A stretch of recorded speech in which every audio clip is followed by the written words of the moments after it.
Some museums can be overwhelming with how much there is to see or trying to make your own way, but we're going to show you 3 on this segment that you can easily do on your own.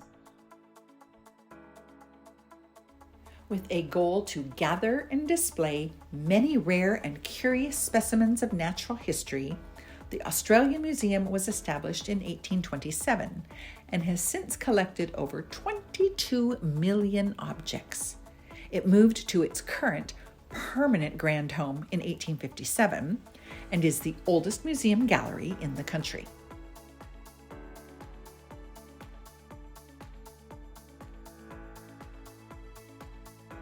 There are several floors and a number of different sections, so I didn't do the whole thing in one day. But I did walk through the skeleton gallery, which is popular for its bone ranger, a human skeleton riding the skeleton of Sir Hercules, a famous thoroughbred born in 1843, as well as Jumbo the elephant, who watches over the 200 plus treasures in the gallery from his high perch.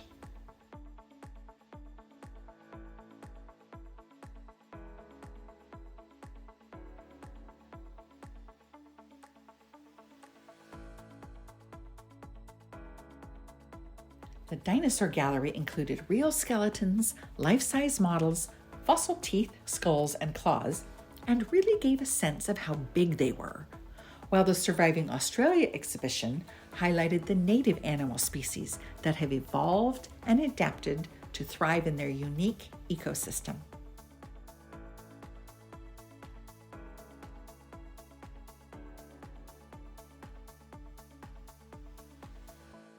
Attention honoring the First Nations people is everywhere, including the Wansalmoana exhibit, meaning One Salt Ocean, which seeks to showcase the cultural significance of the ocean that connects the islands and the people across the Pacific region.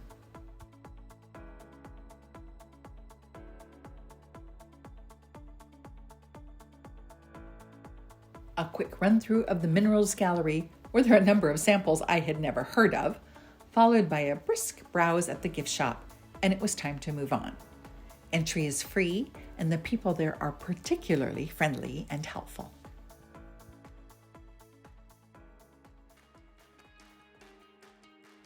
Formerly known as the Australian National Maritime Museum, the play on words Mu-SEA-um is easy to remember and clearly states what they are all about. It is a place to dive deep, pun intended, into the heritage of the country's oceans, rivers, and lakes. Surrounded by water, the island has always had a special connection to the sea, and the museum, which opened in 1991, and whose building is suggestive of billowing sails, has taken responsibility as the custodian of historic vessels and as a cultural hub for maritime history and conservation.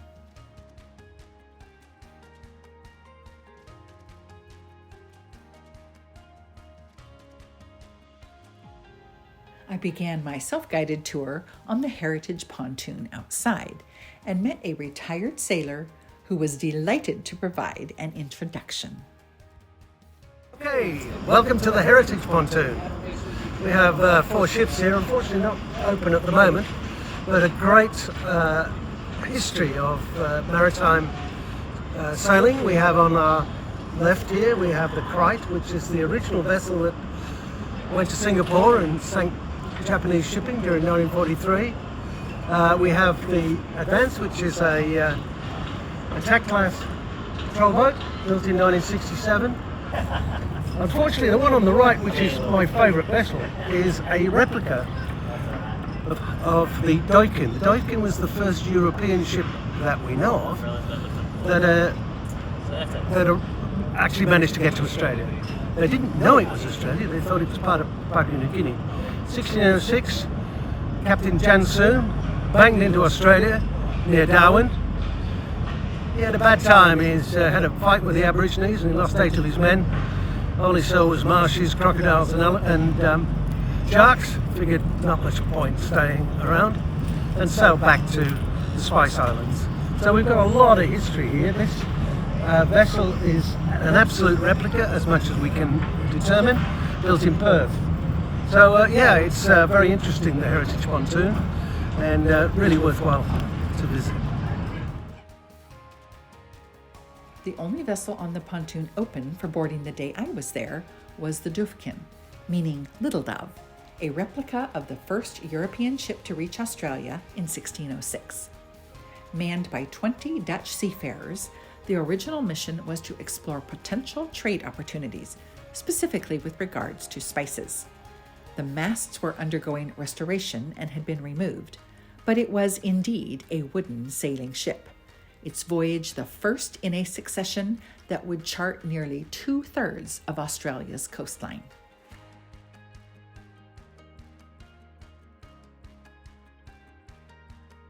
Next, it was on to the HMAS Vampire, the last of the country's big gun ships, which was an Australian-built Daring-class destroyer equipped with missile weapons that were never used.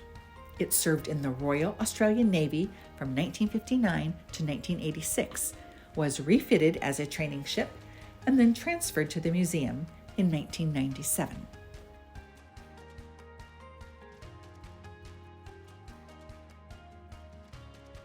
Also available for visiting were the Cold War submarine HMAS Onslow, a lighthouse, and the Endeavour, a replica of Captain Cook's 1768 to 1771 around-the-world ship. The outside portions of the museum cost around $20 to enter, but the indoor exhibitions were free of charge.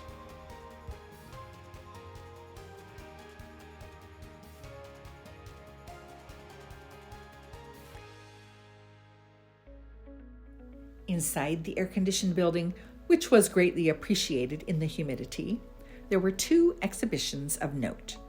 The first was The Ultimate Depth, a journey to the bottom of the sea, which chronicled the different underwater zones, from sunlit surface to the deepest, darkest depths.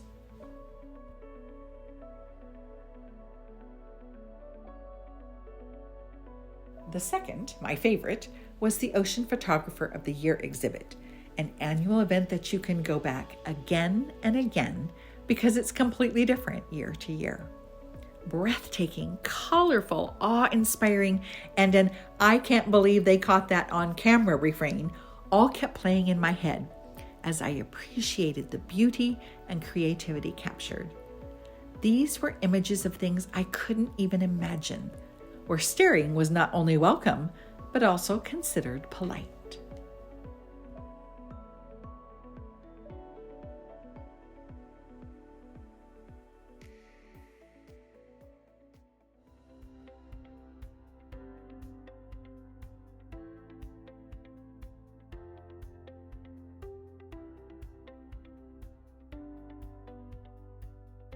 How can a whole island be a museum? A convict jail from 1839 to 1869, and a shipbuilding and repair facility from 1857 to 1992, Cockatoo Island was also a training school for young boys, a reformatory for girls, and an official dockyard for the Royal Australian Navy during World War I. Today, it is open daily to the public and free to visit, either by guided tour, audio, or self-guided with a map. The ferry is the only way to it, and depending on which wharf you depart from, takes as little as 3 minutes.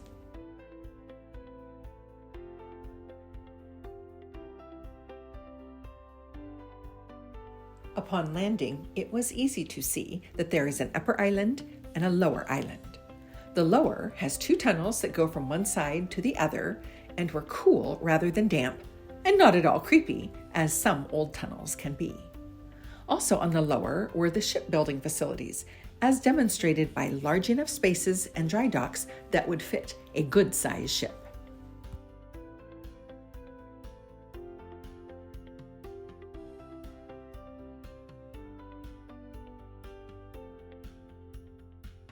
The upper island had the convict sites, the jail, solitary confinement cells, common spaces, residences for the staff, as well as other historic accommodations.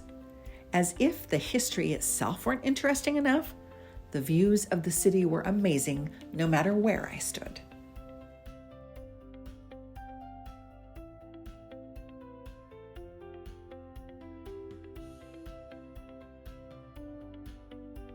Cockatoo Island is on the World Heritage List as one of 11 Australian convict sites and is therefore protected from any further demolition. Campgrounds offer a fun place to stay and explore, while regular events, concerts, art installations, and music festivals have attracted thousands, cultivating the island into a cherished venue right in the middle of Sydney Harbour.